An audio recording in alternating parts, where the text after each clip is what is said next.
现在的大人呢，也不会勾啊。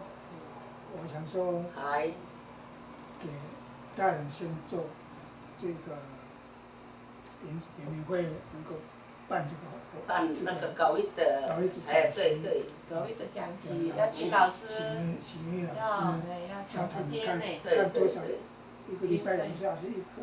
可能要长时间知道的课程。会勾就好了。不要完整啊，到完整。要完整才会啊。不是，我的意思是，教他们以后起步。就会勾，你就带回去，就到完。